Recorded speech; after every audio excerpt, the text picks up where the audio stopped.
A mensagem de Deus é poderosa para transformar o homem, e essa transformação é intensa e verdadeira. Juízes 4. O povo de Israel voltou a agir mal diante do Eterno. Depois da morte de Eude, o Eterno os entregou a Jabim, rei de Canaã, que reinava em Azor. Cícera, que vivia em Arosete-Agoim, era comandante do exército. O povo de Israel clamou ao Eterno, pois durante 20 anos Jabim oprimiu cruelmente os israelitas. Ele possuía 900 carros de ferro. Débora, esposa de Lapidote, era profetisa. Na época, ela governava Israel e dava expediente debaixo da palmeira de Débora, que ficava entre Ramá e Betel, nas montanhas de Efraim. O povo de Israel a procurava para resolver suas disputas.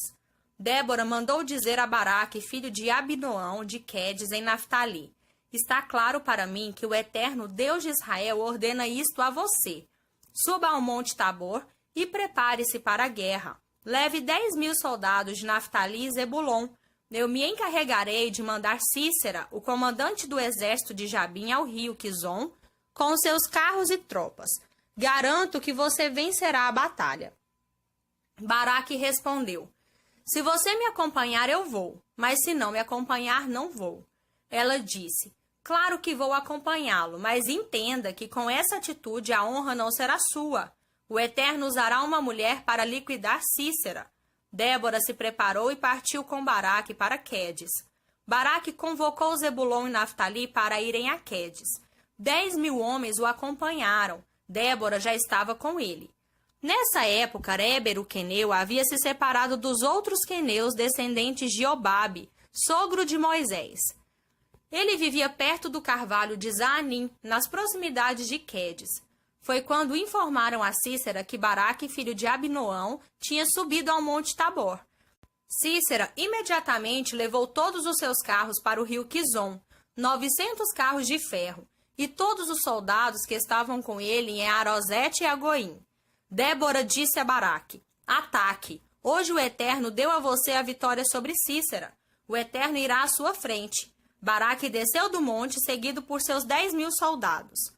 O Eterno derrotou Cícera, todos aqueles carros, todas aquelas tropas, diante de Baraque.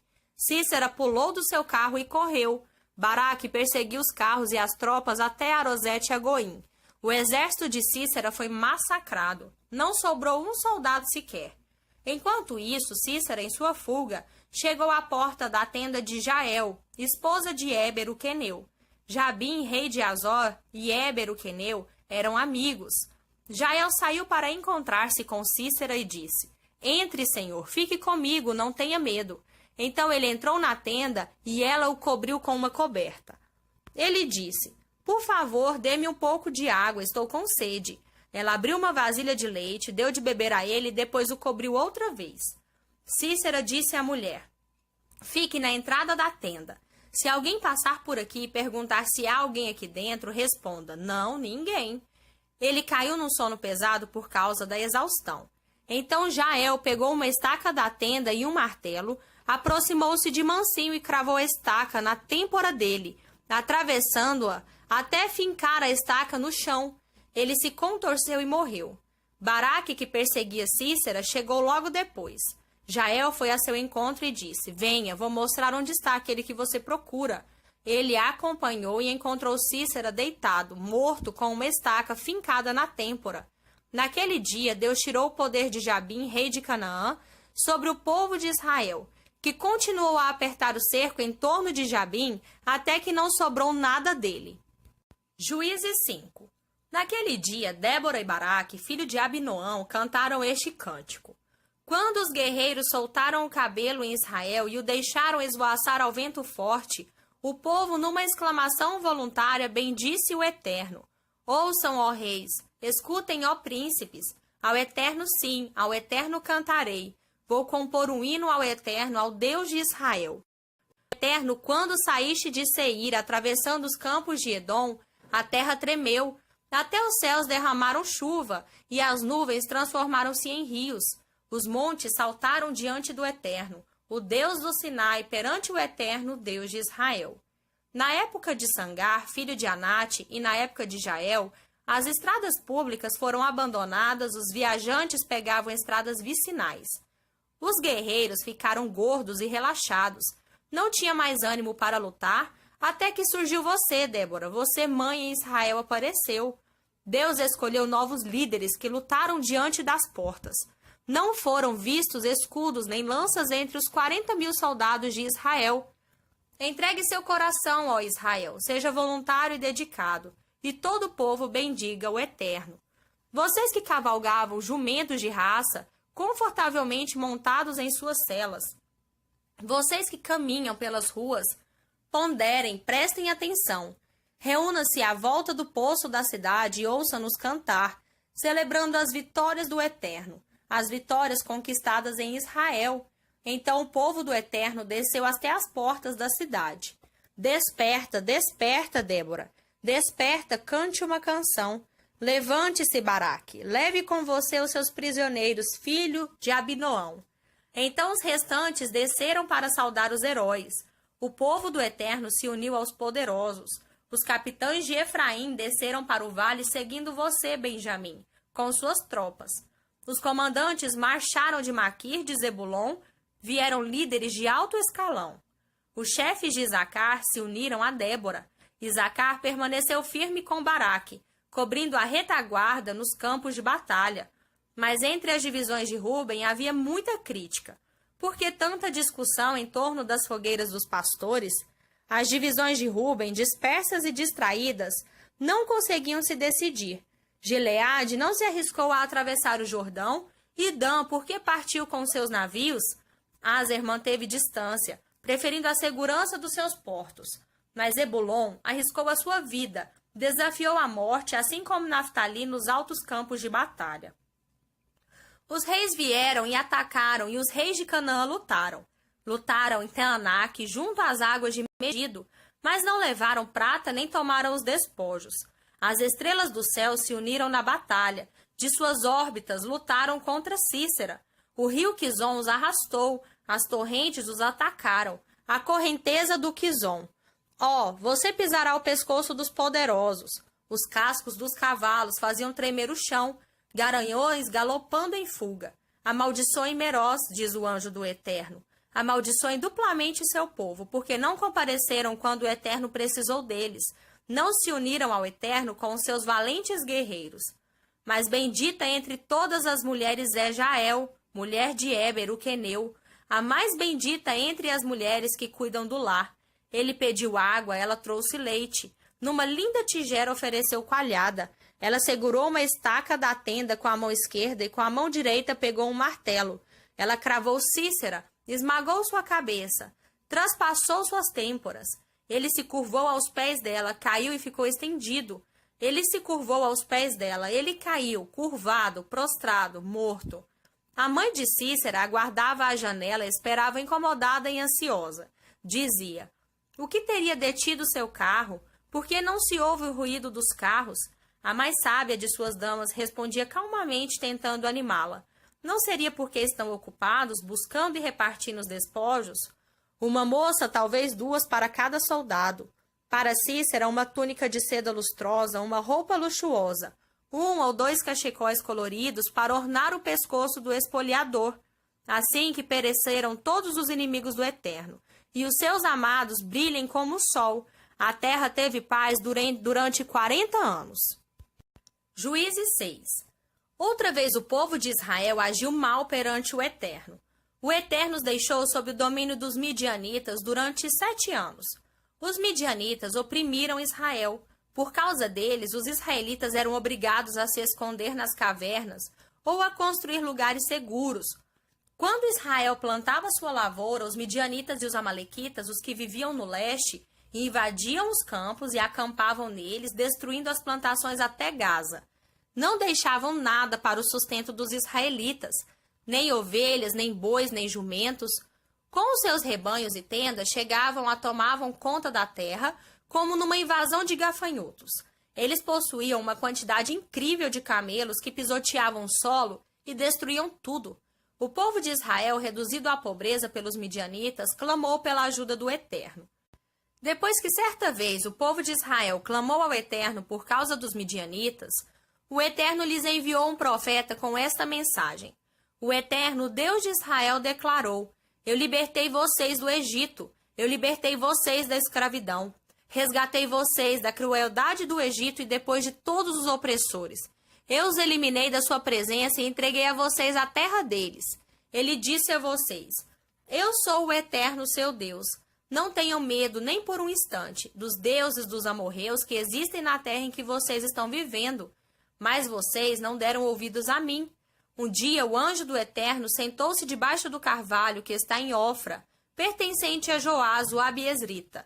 Gideão, seu filho, malhava o trigo num tanque de esmagar uvas, escondido dos midianitas. O anjo do Eterno apareceu a ele e disse: O Eterno está com você, poderoso guerreiro. Gideão respondeu: Comigo, Senhor. Se o Eterno está conosco, por que estamos nessa situação? Onde estão todas as maravilhas que os nossos pais e avós nos contavam, afirmando: O Eterno nos libertou do Egito. Na verdade, o Eterno não quer saber de nós. Ele nos entregou nas mãos dos midianitas. Mas o Eterno insistiu: Use a força que você tem. Liberte Israel da opressão dos midianitas. Sou eu quem está enviando você. Gideão respondeu: Eu, Senhor? Como e com quem eu poderia libertar Israel? Olhe para mim. Meu clã é o menos importante de Manassés e na minha família eu sou o menor. O Eterno disse: Eu estarei com você. Confie em mim. Você derrotará os midianitas como se fossem um só homem. Gideão respondeu: Se você está dizendo a verdade, faça-me um favor. Dê-me um sinal para que eu possa acreditar no que você está dizendo. Não saia daqui até eu voltar com um presente para você. Ele disse: Pode ir, eu espero. Gideão foi preparar um cabrito e providenciou uma grande quantidade de pães sem fermento. Utilizou mais de uma arroba de farinha. Arrumou a carne num cesto e o caldo numa panela. E depositou a comida à sombra do carvalho, uma refeição sagrada. O anjo do Eterno disse: Tome a carne e o pão sem fermento, ponha-os sobre aquela pedra e despeje o caldo em cima. Gideão fez conforme a instrução do anjo. O anjo do Eterno estendeu a ponta do cajado que carregava e tocou a carne e o pão. Na mesma hora saíram chamas da pedra, e elas queimaram a carne e o pão enquanto o anjo do Eterno sumia de vista. Gideão finalmente entendeu que aquele era o anjo do Eterno. Gideão disse: Ah, Senhor Eterno, eu vi teu anjo face a face. Mas o Eterno tranquilizou: Não se preocupe, não se apavore, você não morrerá. Gideão construiu ali um altar ao Eterno e deu a ele o nome de A Paz do Eterno, ainda chamado assim em Ofra dos abiezritas. Naquela mesma noite, o Eterno disse a Gideão: Tome o melhor novilho de 7 anos de seu pai, destrua o altar de Baal, que é de seu pai, e derrube o poste sagrado de Aserá, que está ao lado do altar. Depois construa um altar dedicado ao Eterno, seu Deus, no topo do monte. Tome o novilho escolhido e ofereça como oferta queimada, utilizando a madeira do poste sagrado de Aserá que você derrubou. Gideão escolheu 10 homens entre seus empregados e fez exatamente o que o Eterno tinha mandado. Mas por causa dos seus familiares e vizinhos, teve medo de oferecer o sacrifício em público. Então fez isso à noite. De manhã cedo, o povo da cidade ficou chocado ao ver o altar de Baal destruído, o poste de Aserá destruído e o novilho queimado sobre o altar recém-construído. Eles perguntavam: Quem fez isso? E continuaram perguntando até que veio a resposta: Foi Gideão, filho de Joás. Os homens da cidade exigiram de Joás: Traga seu filho para fora. Ele deve ser morto porque destruiu o altar de Baal e derrubou o poste de Aserá. Mas Joás enfrentou a multidão que o pressionava, dizendo: Vocês vão lutar a favor de Baal? Vocês querem salvá-lo? Quem quiser defender Baal estará morto amanhã. Se Baal é mesmo Deus, deixem que ele mesmo lute e defenda seu altar. Naquele dia, o povo apelidou Gideão de Jerubaal, porque depois de ter destruído o altar de Baal, ele disse: Deixem que Baal se defenda. Depois disso, todos os midianitas e amalequitas, os povos do leste, se uniram, atravessaram o rio e acamparam no vale de Jezreel. O Espírito do Eterno se apoderou de Gideão. Ele tocou a trombeta e os asbieritas se prontificaram a combater do lado dele. ele enviou mensageiros por todo o território de Manassés, convocando os homens para a guerra. Enviou mensageiros também a Aser, Zebulon e Naftali, e todos atenderam à convocação.